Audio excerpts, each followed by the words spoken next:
السلام عليكم ورحمة الله وبركاته. الحمد لله رب العالمين والعاقبة للمتقين.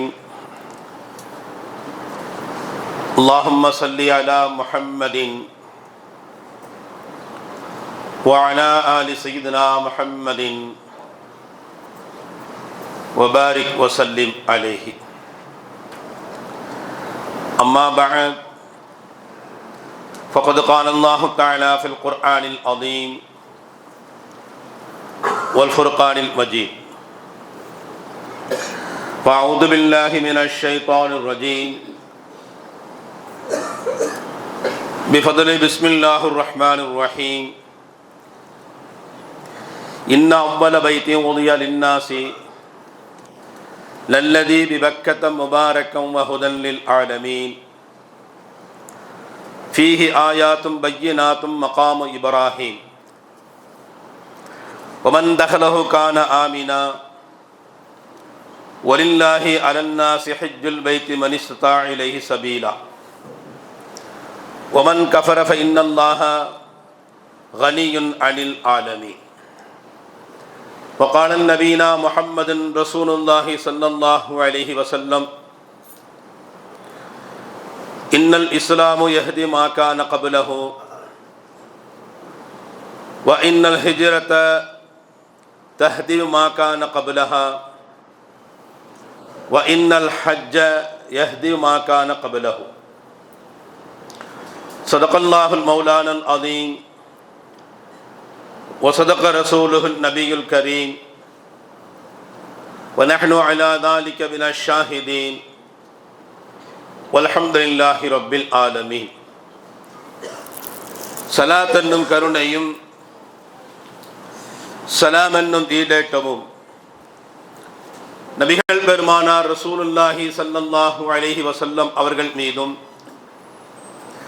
அவர்களை பின்பற்றி வாழ்ந்த உத்தம சத்திய சஹாபாக்கள், தாபீன்கள், தபஅ தாபீன்கள், அவுலியாக்கள், நாதாக்கள், ஷஹதாக்கள் அனைவர்கள் மீதும், குறிப்பாக சங்கை வருந்திய ஜும்மாவுடைய மஜ்லிஸிலே அமர்ந்திருக்கும் நம் அனைவர்கள் மீதும் அல்லாஹ்வின் அருளும் அன்பும் அளப்பெரும் கிருபையும் என்றென்றும் உண்டாவட்டுமாக. பலஸ்தீனத்தில் உள்ள காசா பகுதியிலே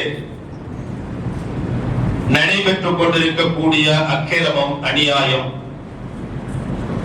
உலகத்தில் உள்ள பல்வேறு நாட்டு மக்களையும் பல்வேறு நாடுகளையும் மிகப்பெரிய அச்சத்திற்கும் கவலைக்கும் உள்ளாக்கி இருக்கின்றது. கொஞ்சம் கூட ஈவு இரக்கம் இன்றி மிக கொடூரமான முறையிலே அங்கே இஸ்ரவேல் என்று சொல்லக்கூடிய அந்த பயங்கரவாத நாடு தாக்கிக் கொண்டிருப்பதை நாம் செய்தி வழியாக பார்த்துக் கொண்டிருக்கிறேன். அருமையானவர்களே, நம்மிலே நிறைய கேள்விகள் கொண்டு காசாவில் வாழக்கூடிய முஃமின்கள், முஸ்லிம்கள், அப்பாவி மக்கள் அவர்கள் ஏன் இன்றைக்கு இந்த அளவுக்கு மிக கொடூரமான முறையில் தாக்கப்பட்டு கொத்து கொத்தாக கொன்றழிக்கப்பட்டுக் கொண்டிருக்கிறார்கள் என்று சமீபத்திய நாட்களில் சுமார் காசாவின் மீது யுத்தம் தொடுத்து ஏறத்தாழ 600 நாட்கள் கடந்து கொண்டிருக்கின்றன. இந்த 600 நாட்கள் அவர்கள் செய்த அக்கிரமம், அந்த தாக்குதலில் லட்சத்திற்கும் அதிகமானவர் அங்கே கொல்லப்பட்டிருக்கிறார்கள் என்ற செய்தி. அதில் இப்பொழுது கடைசியாக நமக்கு கிடைக்கப்பட்டிருக்கக்கூடிய செய்தி, அங்குள்ள குழந்தைகள் மிக கடுமையான முறையில் பாதிக்கப்பட்டிருக்கிறார்கள் என்பதுதான். பச்சிளம் குழந்தைகள், சிறுவர்கள், சிறார்கள் அவர்கள் உணவின்றி பட்டினியில் வாடி வதங்கிக் கொண்டிருக்கிறார்கள் என்ற செய்தி. ஏறத்தாழ 3-4 நாட்களில் மட்டுமே பட்டினியால் மட்டும் சுமார் 65க்கும் மேற்பட்ட குழந்தைகள் பலியாகி இருக்கிறார்கள் என்பதாக இன்னும் அங்கிருந்து வரக்கூடிய செய்தி என்னவென்று சொன்னால், இன்னும் 3 அல்லது 4 நாட்களுக்குள்ளாக அந்த காசாவில் இருக்கக்கூடிய அந்த குழந்தைகளுக்கும் கர்ப்பிணி பெண்களுக்கும் உணவு கிடைக்கவில்லை என்று சொன்னார். குறைந்தபட்சம் 14,000 குழந்தைகள் அந்த பட்டினியால் அவர்கள் மரணமடைய கூடும் என்ற ஒரு வேதனையான செய்தியை நாம் பார்த்துக் கொண்டுதான் இருக்க வேண்டும். அருமையானவர்களே, இதற்கெல்லாம் அடிப்படையான காரணங்கள் என்ன? இஸ்ரவேல் என்று சொல்லக்கூடிய அந்த யூத பயங்கரவாதிகள் ஏன் பலஸ்தீனத்தின் மீது இவ்வளவு கொடுமையான ஒரு தாக்குதல்கள்? போர் நிறுத்தம் ஒப்பந்தம் கையெழுத்தாகி போர் நிறுத்தம் நடைமுறையில் இருக்கும் பட்சத்திலேயே எவ்வளவு கடுமையான ஒரு தாக்குதல்களை அவர்கள் தாக்கிக் கொண்டிருக்கின்றார்கள். ஆனால் உலக நாடுகள் யாரும் அதை இதுவரையிலையும் கண்டுகொள்ளவில்லை என்ற ஒரு சூழ்நிலையும் போட்டு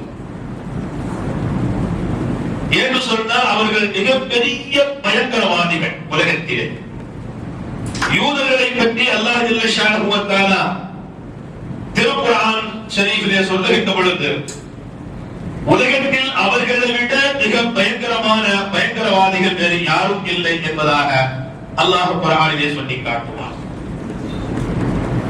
ஜெருசலம் யூதர்கள் பைத்துல் முகத்தஸ், இது பற்றியான வரலாறுகள் நமக்கு எந்த அளவுக்கு தெரியும் என்பதை நாம் எண்ணி பார்க்க வேண்டும். பைத்துல் முகத்தஸுக்கும் நமக்கு மத்தியிலே உண்டான தொடர்புகள் என்ன? பைத்துல் முகத்தஸுக்கும் இஸ்லாத்திற்கும் உண்டான நெருக்கம் என்ன என்பதை பற்றி நமக்கு எந்த அளவுக்கு தெரியும் என்பது தெரியவில்லை. நம்முடைய ஈமானிய உணர்வில் கலந்து விட்டதுதான் பைத்துல் முகத்தஸ். நம்முடைய ஈமானிய உணர்வில் கலந்து விட்டதுதான் பைத்துல் முகத்தஸ். நபிகள் பெருமானார் ஸல்லல்லாஹு அலைஹி வஸல்லம் அவர்களோடு நெருக்கமான தொடர்பில் உள்ளதுதான் பைத்துல் முகத்தஸ். அது முஸ்லிம்களுக்கு மட்டும்தான் சொந்தம். அது அவர்களுடைய கைகளில் தான் அது இருக்க வேண்டும் என்பது நியதி. ஆனால் அதை அபகரிப்பதற்காக வேண்டி அங்குள்ள இஸ்லாமியர்களை முஸ்லிம்களை ஒட்டுமொத்தமாக அழித்துவிட்டு பலஸ்தீனத்தில் முழுவதும் அதை கைப்பற்றி தன்னுடைய ஆளுமைக்குள் கொண்டு வர வேண்டும் என்பதுதான் இஸ்ரேலுடைய திட்டம். அருமையானவர்களே, அந்த யூதர்கள் யார் என்று சொன்னால் கொஞ்சம் கூட ஈவு இரக்கமில்லாதவர்கள் தான் யூதர்கள். அல்லாஹ் திருக்குர்ஆன் ஷரீஃபிலே சொல்லி காட்டுவார், உலகத்தில் முதல் குழப்பத்தை ஏற்படுத்தியவர்கள் யூதர்கள், விபச்சாரத்தை அறிமுகப்படுத்தியவர்கள் யூதர்கள், வட்டியை அறிமுகப்படுத்தியவர்கள் யூதர்கள், கொலை கொள்ளை களவுக்கு அஞ்சாதவர்கள் யூதர்கள் என்று அல்லாஹ் திருமறையிலே சொல்லி காட்டுவார். இங்கே நடந்து கொண்டிருக்கக்கூடிய இன்றைய நிகழ்வுகள், இன்றைய காலகட்டத்துடைய சூழ்நிலைகள், இவைகளை எல்லாம் நாம் தெரிந்து கொள்ள வேண்டும் என்று சொன்னால் திருக்குர்ஆன் ஷரீஃபினுடைய 17வது அத்தியாயம் பனி இஸ்ராயீல் என்ற 17வது அத்தியாயத்தை நாம் முழுமையாக படித்தோம் என்று சொன்னால் அதை பற்றிய ஞானம் நமக்கு முழுமையாக கிடைக்கும். அந்த யூதர்கள் யார், அவருடைய குணங்கள் எப்படி இருக்கும், அவருடைய செயல்பாடுகள் எப்படி இருக்கும், அவர்களுக்கு அல்லாஹ் என்னென்ன அருள் வழங்கல் எல்லாம் அவர்களுக்கு வழங்கினான், அல்லாஹ் அவர்களை இந்த பூமியிலே இந்த உலகத்தில் எந்த அளவுக்கு கேவலப்படுத்தினான், தண்டித்தான், சோதனைக்குள்ளாக்கப்பட்டான் என்றெல்லாம் குர்ஆனில் அல்லாஹ் ரொம்ப சொல்லித் தருவான் அவர்களை பற்றி. ஆனால் இன்றைக்கு நடந்து கொண்டிருக்கக்கூடிய அந்த தாக்குதல், காசாவின் மீது அவர்கள் செய்து கொண்டிருக்கக்கூடிய இந்த தாக்குதல், அவர்கள் வரையறுத்துக் கொண்டிருக்கக்கூடிய அந்த திட்டத்தின் பின்னணி, இவைகளை எல்லாம் நாம் பார்க்கின்ற பொழுது வெகு சீக்கிரத்திலேயே அவர்கள் தனக்கு தானே சவக்குழியை தோண்டிக் கொள்கிறார்கள் என்றுதான் நமக்கு தோன்றுகிறது. சூரத்துல் பனி இஸ்ராயீலிலே அல்லாஹ் சொல்லக்கூடிய அந்த வசனங்களின் அடிப்படையில் நாம் ஆய்வு செய்து பார்த்தோம் என்று சொன்னார், அவர்கள் தீட்டியிருக்கக்கூடிய அந்த திட்டங்களையும் அல்லாஹ் குர்ஆனிலே சொல்லி இருக்கக்கூடிய இந்த வசனத்தினுடைய கருத்துக்களையும் இரண்டையும் நாம் சேர்த்து கோர்த்து பார்த்தோம் என்று சொன்னால், இஸ்ரேலுக்கு அழிவு நெருங்கிவிட்டது, அவர்கள் தனக்கான சவக்குழியை அவர்கள் தயார் செய்து கொண்டிருக்கிறார்கள் என்றுதான் நமக்கு சொல்லத் தோன்றும். என்று சொன்னால் அல்லாஹ் ஜல்ல ஷானஹு வ தஆலா அவர்களை பற்றி, அவருடைய திட்டங்களை பற்றி திருக்குர்ஆன் ஷரீஃபிலே நிரம்ப சொல்லி தந்திருக்கிறார். யூதர்கள் என்று சொன்னால் யார்? அதற்கு யாக்கூப் அலைஹிஸ்ஸலாத்து வஸ்ஸலாம் அவர்களுக்கு 12 பிள்ளைகள். அந்த 12 பிள்ளைகளில் 4வதாக பிறந்த ஒரு குழந்தை, அந்த பிள்ளையினுடைய பெயர் யஹூதா. அந்த யாக்கூப் அலைஹிஸ்ஸலாத்து வஸ்ஸலாம் அவருடைய 12 பிள்ளைகளில் 4வதாக பிறந்த அந்த பிள்ளை யஹூதா, அதுதான் பிற்காலத்தில் மருகி அது யூதர் என்ற ஒரு பதத்திற்கு வந்தது. யாக்கூப் அலைஹிஸ்ஸலாத்து வஸ்ஸலாமுடைய 12 பிள்ளைகளும் 12 கோத்திரங்களாக, குழுக்களாக, ஒரு கௌமுகளாக உலகத்தில் வாழ்ந்து கொண்டிருந்தார்கள். இவர்கள் எல்லாவற்றையும் வழிநடத்தி நெறிப்படுத்துவதற்காக வேண்டி அதற்கு மூசா அலைஹிஸ்ஸலாத்து வஸ்ஸலாம் அவர்களும் ஹாரூன் அலைஹிஸ்ஸலாம் அவர்களும் அவர்களுக்கு நபியாக அனுப்பப்பட்டார்கள். அதன் பிறகுதான் அவர்கள் ஒரு உம்மத்தாக அவர்கள் மாறினார்கள், ஒரு பெரும் சமுதாயமாக உருவெடுத்தார்கள். அல்லாஹ் ஜல்ல ஷானஹு வ தஆலா அந்த யூத சமுதாயத்தை பற்றி திருக்குர்ஆனிலே சொல்லுகின்ற பொழுது, இஸ்ரவேல் சமுதாயத்தை பற்றி அல்லாஹ் குர்ஆனிலே சொல்லுகின்ற பொழுது, யா பனி இஸ்ராயீல் தகுரு நிஅமத்தி அல்லதி அன்அம்து அலைக்கும் வ அன்னி ஃபல்லல்துக்கும் அலல் ஆலமீன். ஓ பனி இஸ்ரவேலர்களே, நீங்கள் எண்ணி பாருங்கள் அல்லாஹ் உங்களுக்கு செய்த பேர் உபகாரங்களை. அல்லாஹ் உங்களுக்கு எப்படி எல்லாம் உபகாரம் செய்தார் என்று சொன்னார். வன்னி ஃபல்லல்னாகும் அலல் ஆலமீன். இந்த உலகத்தில் யாருக்கும் செய்யாத, உலகத்தில் எந்த ஒரு சமுதாயத்திற்கும் இல்லாத அளவிற்கு எல்லா சமுதாயத்தையும் விடவும் அல்லாஹ் உங்களை மேன்மைப்படுத்தி வைத்திருந்தான், சிறப்புப்படுத்தி வைத்திருந்தான் என்று அல்லாஹ் குர்ஆனிலே சொல்லி காட்டுவார். பனி இஸ்ரவேல் சமுதாயத்தினுடைய வாழ்க்கை வரலாறுகளை எல்லாம் பார்த்தோம் என்று சொன்னார். ஆச்சரியமான அஜாயிபான நிகழ்வுகள் எல்லாம் அந்த சமுதாயத்தில் நிகழ்ந்திருக்கின்றன. நிறைய பேர் உபகாரங்களை அல்லாஹ் அவர்களுக்கு செய்திருக்கின்றார். ஆனால் எல்லாவற்றையும் அனுபவித்துக் கொண்டு அவர்கள் அல்லாஹ்விற்கு மாறு செய்தார்கள். நபிகள் நாயகம் ஸல்லல்லாஹு அலைஹி வஸல்லம் அவர்கள் சொல்லுவார்கள் ஒரு ஹதீஸிலே, 2 இஸ்ரவேலர்கள் ஒரு பாதை வழியாக நடந்து சென்று கொண்டிருக்கின்றார்கள். அவர்கள் நடந்து சென்று கொண்டிருக்கின்ற பொழுது அங்கே ஒரு கபர் இருக்கின்றது, ஒரு அடக்க ஸ்தலம். அந்த இருவரில் ஒருவர் சொல்லுகின்றார், இங்கே மரணித்த ஒருவர் இந்த கபரிலே அடக்கம் செய்யப்பட்டிருக்கின்றது. இந்த அடக்கம் செய்யப்பட்டிருக்கக்கூடிய இந்த கபராணி கபரிலே இருந்து எழுந்திருத்து வந்து நம்மிடத்திலே வந்து கபருடைய வேதனை இப்படி இருந்தது, மரணம் இப்படி இருந்தது என்பதை பற்றி எல்லாம் நமக்கு சொன்னால் எப்படி இருக்கும் என்பதாக ஒருவர் இன்னொருவரிடத்தில் சொல்லுகின்றார். நபிகள் நாயகம் ஸல்லல்லாஹு அலைஹி வஸல்லம் அவர்கள் சொல்லுகின்றார்கள். அப்படி அவர் இருவரும் பேசிக் கொண்டிருக்கின்ற பொழுது அந்த கபரில் இருந்து அந்த மனிதர் எழுந்திருச்சு வருகிறார். எழுந்திருத்து அந்த இருவரிடத்திலே சொல்லுகின்றார், நான் மரணமாகி 100 வருடங்கள் ஆகிவிட்டன, நான் மரணித்து 100 வருடம் ஆகிவிட்டது இங்கே அடக்கம் செய்து, ஆனால் மரணத்தினுடைய சூடு இன்னும் எனக்கு தணியவில்லை என்று அவர் சொன்னதாக சொல்லிவிட்டு அவர் மறுபடியும் கபருக்குள்ளே சென்று விட்டார் என்று நபிகள் நாயகம் ஸல்லல்லாஹு அலைஹி வஸல்லம் அவர்கள் சொல்லி காட்டுவார்கள். எதற்காக சொல்லுகிறேன் என்று சொன்னால், யூத சமுதாயத்திற்கு அல்லாஹ் கொடுத்த நிறைய சிறப்புகள். வானத்தில் இருந்து எனக்கு உணவு வர வேண்டும் என்று சொன்னார்கள். இப்ப நாமெல்லாம் கேட்டா வருமா? இந்த உலகத்திலேயே ஆக சிறந்த உம்மத்து என்று நாம் சொல்லிக் கொண்டிருக்கின்றோம். யா அல்லாஹ் எனக்கு வானத்திலிருந்து உணவை இறக்கு என்று சொன்னால் இருக்கிறதா? ஆனால் அந்த யூதர்கள் கேட்டார்கள், நாங்கள் உழைக்கவும் மாட்டோம், இங்கே எங்களை கொண்டு வந்து நிறுத்தி விட்டீர்கள். தீரி என்ற ஒரு மைதானத்தில் கொண்டு வந்து ஹஜ்ரத் மூஸா அலைஹிஸ்ஸலாம் அவர்கள் நிறுத்தினார்கள். இங்கே கொண்டு வந்து நிறுத்தினீர்கள் அல்லவா, எங்களுக்கு உணவு வேண்டும் என்று கேட்டார்கள். உணவு தருகிறேன் என்று சொன்னார்கள். வானத்திலிருந்து இறங்கணும் சொன்னார். வானத்தில் இருந்து அவர்களுக்கு உணவு இறங்கியது என்பதாக அல்லாஹ் குர்ஆனிலே சொல்லுகிறார். இப்படி அற்புதமான அஜாயிபான நடைமுறையிலே சாத்தியமில்லாத நிகழ்வுகள் எல்லாம் அந்த இஸ்ரவேல் சமுதாயத்தில் நடந்திருக்கின்றன.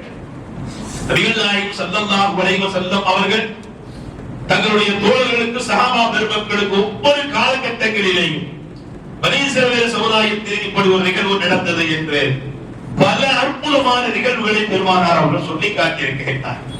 இது அந்த சமுதாயத்திற்கு அல்லாஹ் செய்த பெரும் அருள் கொடைகள். அகிலத்தார்களை விட உங்களை நாம் சிறப்பாக்கி வைத்தோம் என்பதாக அல்லாஹ் சொல்லி காட்டுகின்றான். அப்படிப்பட்ட அந்த யூதர்களை அல்லாஹ் வேறு வசனங்களிலே சொல்லுகின்றான். உலகத்திலே ஆக மிக கெட்ட சமுதாயம் யார் தெரியுமா? யூத சமுதாயம் தான். அவர்கள் தான் அல்லாஹ்வினால் சாபத்திற்குரிய சமுதாயம், அல்லாஹ்வுடைய கோபத்தை பெற்றுக் கொண்ட சமுதாயம், பன்றிகளாகவும் குரங்குகளாகவும் மாற்றப்பட்ட சமுதாயம் என்று அவர்களை அல்லாஹ் இந்த உலகத்தில் எந்த சமுதாயத்தையும் சபிக்காத அளவிற்கு அவர்களை பற்றி அல்லாஹ் குர்ஆனிலே சொல்லி காட்டுகின்றார். என்று சொன்னால் அவ்வளவு கொடூரமானவர்கள் அந்த யூதர்கள், அந்த யூத பயங்கரவாதிகள் அவ்வளவு கொடூரமானவர்கள் என்று அல்லாஹ் சொல்லுகின்றார். அவ்வளவு தண்டனை உலகத்தில் எந்த ஒரு சமுதாயத்திற்கும் கொடுக்காத தண்டனையை உலகத்திலே நாம் அவர்களுக்கு கொடுத்திருக்கிறோம். திருக்குர்ஆன் ஷரீஃபில் அல்லாஹ் சொல்லி காட்டுவார். குல் ஹல் உனபியுக்கும் பிஷர்ரின் மின் ذلك மஸூபத்தன் இன்தல்லாஹ். அல்லாஹ்விடத்திலேயே மிக பிரதிவாரம் பெற்றுக் கொண்ட ஆக கெட்ட சமுதாயத்தை நான் உங்களுக்கு சொல்லித் தரட்டுமா? அல்லாஹ், அல்லாஹ் யாரை சபித்தாரோ அந்த சமுதாயம், வகதிப அலைஹி யாரின் மீது அல்லாஹ்வுடைய கோபம் இறங்கியதோ அந்த சமுதாயம், வஜஅல மின்ஹுல் கிரதத வல் ஹதாசீர குரங்குகளாகவும் பன்றிகளாகவும் மாற்றப்பட்ட சமுதாயம்.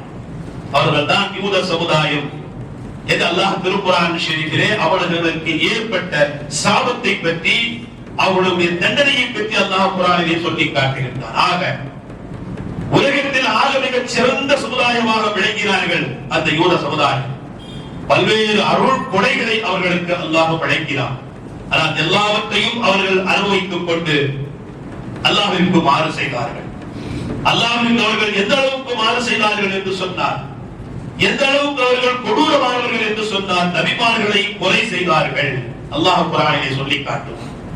நபிமார்களை அவர்கள் கொலை செய்தார்கள். வரலாற்றிலே வருகின்றது, ஒரு நாளைக்கு 30 நபிமார்கள் வரைக்கும் அவர்கள் கொலை செய்திருக்கிறார்கள் என்று.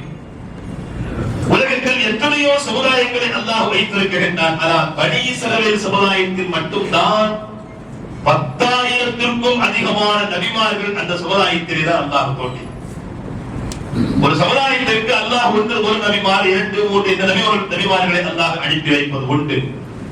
ஆனால் இஸ்ரவேல் சமுதாயத்திற்கு, யூதர்கள் சமுதாயத்திற்கு 10,000த்திற்கும் அதிகமான நபிமார்களை அல்லாஹ் அனுப்பி வைத்தான். ஆனால் அந்த நபிமார்களை, பல நபிமார்களை அவர்கள் கொலை செய்திருக்கிறார்கள். நபிமார்களுடைய சாபத்தை பெற்ற சமுதாயம் யூத சமுதாயம். லுஇனல்லதீன கஃபரு மின் பனி இஸ்ராயீல அலா லிசானி தாவூத வ ஈஸா இப்னு மர்யம. லுஇனல்லதீன கஃபரு மின் பனி இஸ்ராயீல, பனி இஸ்ரவேல் சமுதாயத்தை தாவூத் அலைஹிஸ்ஸலாம் அவர்கள், அதற்கு ஈசா அலைஹிஸ்ஸலாத்து வஸலாம் அவர்கள் வரை தங்களுடைய நாவினால் அவர்கள் சபிக்கப்பட்டார்கள் என்று அல்லாஹ் குர்ஆனிலே சொல்லி காட்டுவார். என்று சொன்னார், அவர்கள் எல்லாம் எவ்வளவு வக்கிர புத்தி உடையவர்களாக, எவ்வளவு கொடூரமானவர்களாக இருப்பார்கள் என்பதை அல்லாஹ் ஜல்ல ஷானஹு வ தஆலா இத்திருவசனங்களை நமக்கு சொல்லி காட்டுகிறார். இன்றைக்கு காசாவுடைய பகுதியில் அவர்கள் குழந்தைகளை கொன்று குவித்துக் கொண்டிருக்கிறார்கள் என்று சொன்னால் அவர்களுக்கு தெரிந்துவிட்டது தம்முடைய அழிவு நெருங்கிக் கொண்டே இருக்கிறது என்பதாக. நம்முடைய அழிவு காலம் நமக்கு நெருங்கிக் கொண்டிருக்கின்றது என்பதை அவர்கள் விளங்கிக் கொண்டுதான் இந்த கர்ண கொடூரமான ஒரு தாக்குதல்களை அங்கே தொடுத்துக் கொண்டிருக்கின்றார்.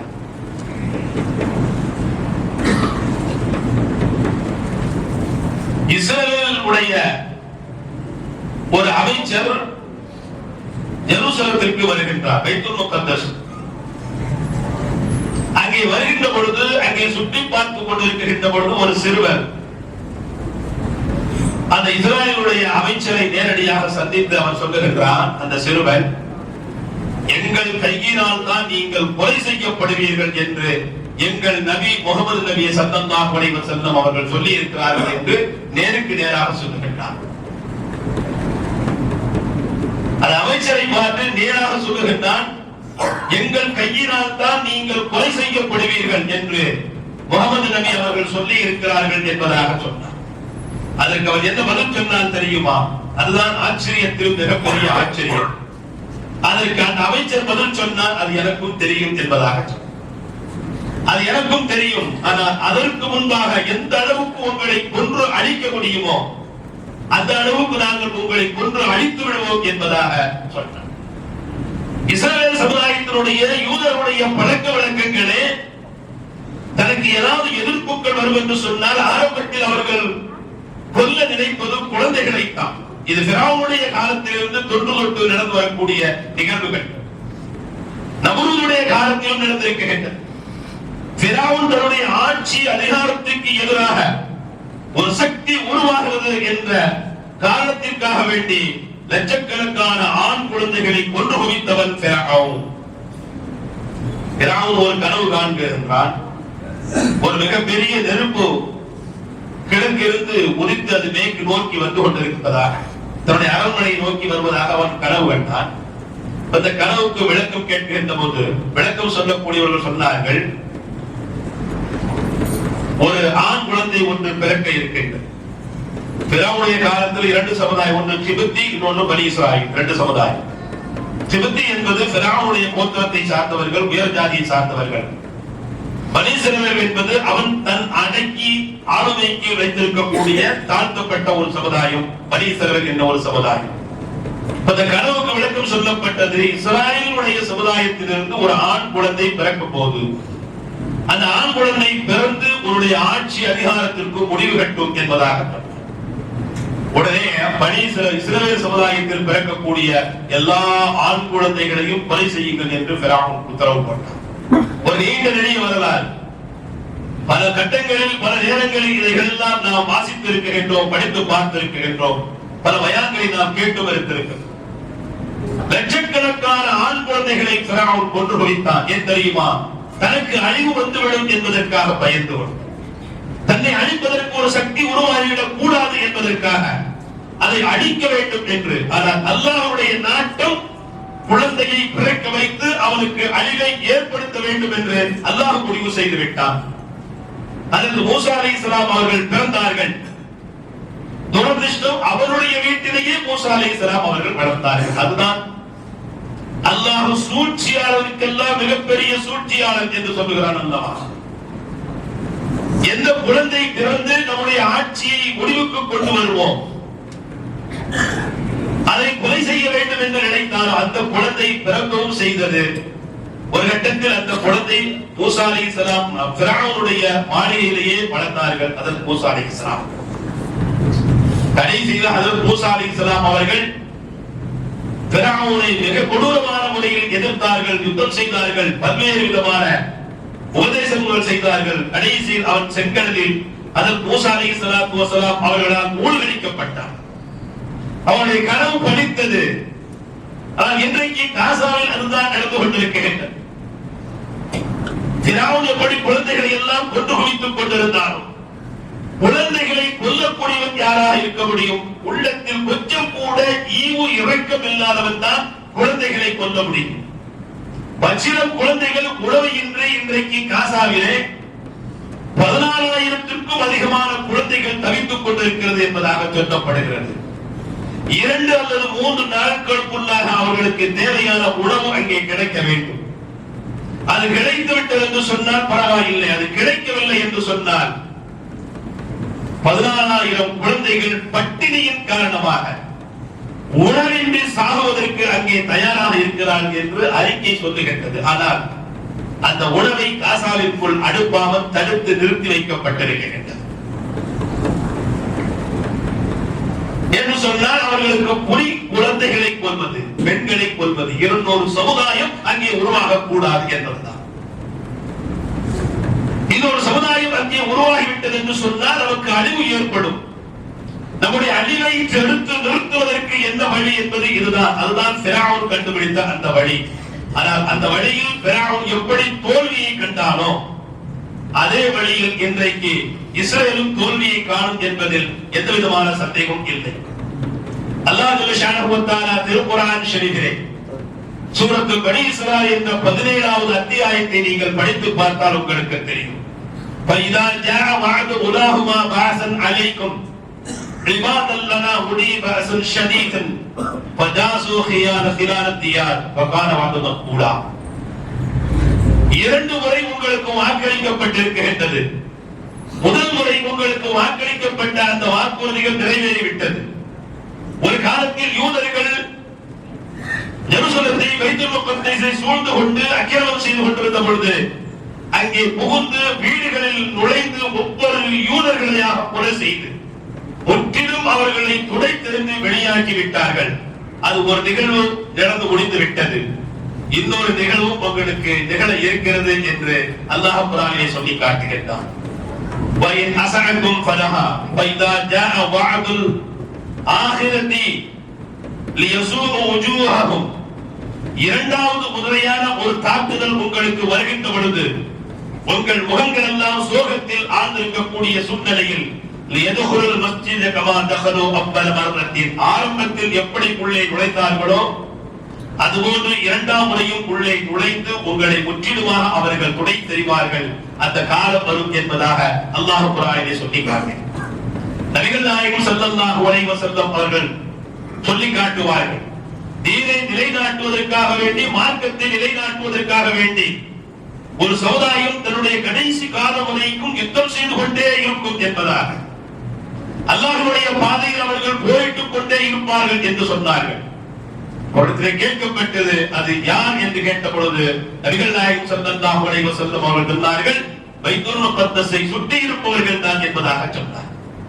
பைத்துல் முகத்தஸை சுற்றி இருக்கக்கூடிய, காசாவில் இருக்கக்கூடிய, ஜெருசலத்தில் இருக்கக்கூடிய, அங்கே இருக்கக்கூடிய முஃமின்கள் முஸ்லிம்கள் தான் யூதர்களை கொன்றொழிப்பார்கள் என்பதில் மாற்று கருத்துக்கு இடமே இல்லை. இது நபிகள் நாயகம் ஸல்லல்லாஹு அலைஹி வஸல்லம் அவர்கள் சொன்ன பொற்படி அதை அவர்களும் ஏற்றுக்கொண்டு இருக்கின்றார்கள். ஒவ்வொரு வீடுகளாக உள்ளே நுழைந்து ஒவ்வொரு யூதர்களையும் தேடி தேடி அவர்கள் கொலை செய்வார்கள் முஸ்லிம்கள். அப்பொழுது ஒரே ஒரு மரம் இருக்கும், ஹர்கல் என்று ஒரு மரம். அந்த மரத்துக்கு பின்னால் ஒளிந்து கொண்டால் அந்த மரம் அவர்களை காட்டிக் கொடுக்காது. ஒரு பாறைக்கு பின்னால் ஒளிந்து கொண்டால் அந்த பாறை யா முஸ்லிம் பாரல் யஹூத், எனக்கு பின்னால் ஒரு யூதன் இருக்கிறான் அப்படின்னு சொல்லுமா அந்த பாறை. இவன் கொலை செய்ய போகின்ற பொழுது ஒரு யூதன் ஒரு பாறைக்கு பின்னால் ஒளிந்து கொள்வான். அப்ப அந்த பாறை பேசும், எனக்கு பின்னால் ஒரு யூதன் இருக்கிறான் என்று பின்னால் சென்று அவனை கொலை செய்வான். வீடுகளுக்குள்ளே ஒளிந்து கொள்வான், அந்த வீடு சொல்லும். ஸல்லல்லாஹு அலைஹி வஸல்லம் அவர்கள் சொன்னார்கள், இல்லா மரக்கல், ஹர்கல் என்று சொல்லக்கூடிய ஒரு மரத்தை தவிர. ஒரு மரம் இருக்குது, அது ஒரு கல்லு செடி மாதிரியான ஒரு மரம். அந்த மரத்துக்கு பின்னால ஒளிஞ்சு கொண்டா அந்த மரம் காட்டி கொடுக்காதான். அதனால அந்த இஸ்ரேல்ல முழுக்க முழுக்க அந்த மரங்களை எல்லா வீடுகளையும் வளர்த்துக்கிட்டு வரான். ரசூல் ஸல்லல்லாஹு அலைஹி வஸல்லம் உடைய அந்த பொன்மொழியின் மீது, ஹதீஸின் மீது எந்த அளவுக்கு ஆழமான நம்பிக்கை அவர்கள். அந்த மரத்தை அவர்கள் எல்லோரும் வளர்க்க வேண்டும் என்று அரசாங்கத்தின் உத்தரவுப்படி இந்த மரத்தை வளர்த்துக் கொண்டிருக்கின்றார்கள். மரம் வளர்ந்து செழித்து நிற்கின்றது. முஸ்லிம்கள் உள்ளே புகுந்து தாக்க வருகின்ற பொழுது இந்த மரங்கள் எல்லாம் நம்மை பாதுகாக்கும், காப்பாற்றும் வேண்டும். அந்த மரங்கள் தான் ஒரு 10-15 நாட்களுக்கு முன்பாக இஸ்ரேலில் கொழுந்து விட்டு எரிந்ததை நாம் பார்த்தோம். எல்லா மரங்களையும் அல்லாஹ் கொளுத்தி விட்டான். இப்பொழுது ட்ரம்பும் இஸ்ரேலும் சேர்ந்து சொல்லக்கூடிய திட்டம் என்ன தெரியுமா? காசாவில் இருக்கக்கூடிய எல்லா முஸ்லிம்களை முற்றிலுமாக எல்லோரையும் துடை தெரிந்து வெளியேற்றிவிட்டு இஸ்ரேலின் அகண்ட பகுதி என்று அதை அறிவித்து உலகத்தில் இருக்கக்கூடிய எல்லா யூதர்களையும் இங்கே ஒன்று சேர்க்க வேண்டும் என்பது அவர் திட்டம். இதைத்தான் அல்லாஹ் எதிர்பார்த்துக் கொண்டே இருக்கின்றார். என்றைக்கு இந்த திட்டம் நிறைவேறி அவர்கள் எல்லோரும் ஒரே இடத்தில் ஒன்று சேர்கின்றார்களோ அன்றைக்கு அவர்களை கொன்றொழிப்பதற்கு இவர்கள் எல்லாம் தயாராக ஆவார்கள். எனவே நான் ஆரம்பத்தில் சொன்னேன், அவர்கள் இன்றைக்கு போட்டிருக்கக்கூடிய திட்டங்கள், காசாவில் செயல்படுத்திக் கொண்டிருக்கக்கூடிய அந்த திட்டங்கள் எல்லாம் நபிகள் நாயகம் ஸல்லல்லாஹு அலைஹி வஸல்லம் அவர்கள் சொன்னதை போன்று, அல்லாஹ் திருக்குர்ஆன் ஷரீஃபிலே சொன்னதை போன்று ஒட்டுமொத்தமாக தனக்கான ஒரு சமக்குழியை அவர்கள் தேடிக்கொண்டிருக்கிறார்கள் என்பதில் எந்தவிதமான மாற்று கருத்துக்கும் இடமே இல்லை. ஆனாலும் கூட இன்றைக்கு அங்கே நடந்து கொண்டிருக்கக்கூடிய அந்த கொடூர செயல்களை எல்லாம் இன்றைக்கு உலக நாடுகள் வேடிக்கை பார்த்துக் கொண்டிருக்கின்றன. யார் யாரெல்லாம் அவர்களுக்கு உதவி செய்ய முடியுமோ அவர்கள் எல்லாம் கையை உயர்த்தி உதவி செய்யவில்லை. யார் யாரெல்லாம் அவர்களுக்கு உதவி செய்ய முடியாத கட்டத்தில் இருக்கின்றார்களோ அவர்கள் எல்லாம் பரிதவித்துக் கொண்டு அவர்களுக்கு உதவி செய்ய வேண்டும் என்று நினைத்துக் கொண்டிருக்கின்றார்கள். எல்லாம் அல்லாஹ் சுப்ஹானஹு வ தஆலா வெகு சீக்கிரத்தில் பைத்துல் முகத்தஸை வெற்றி கொண்டு இஸ்ரவேலை அழித்தொழிப்பதற்குண்டான காலகட்டத்தை அல்லாஹ் அருள் பாலிப்பானாக. அங்குள்ள குழந்தைகள், பெண்கள், முதியவர்கள் அனைவர்களுக்கும் உணவு கிடைப்பதற்கு அல்லாஹ் தௌஃபீக் செய்வானாக. அவர்கள் அனைவர்களுக்கும் உணவையான பாதுகாப்பை அல்லாஹ் தந்தருள் பாலிப்பானாக. வாஹிது அல்ஹம்துலில்லாஹி ரப்பில் ஆலமீன். அஸ்ஸலாமு அலைக்கும் வரஹ்மத்துல்லாஹி வபரகாத்துஹு.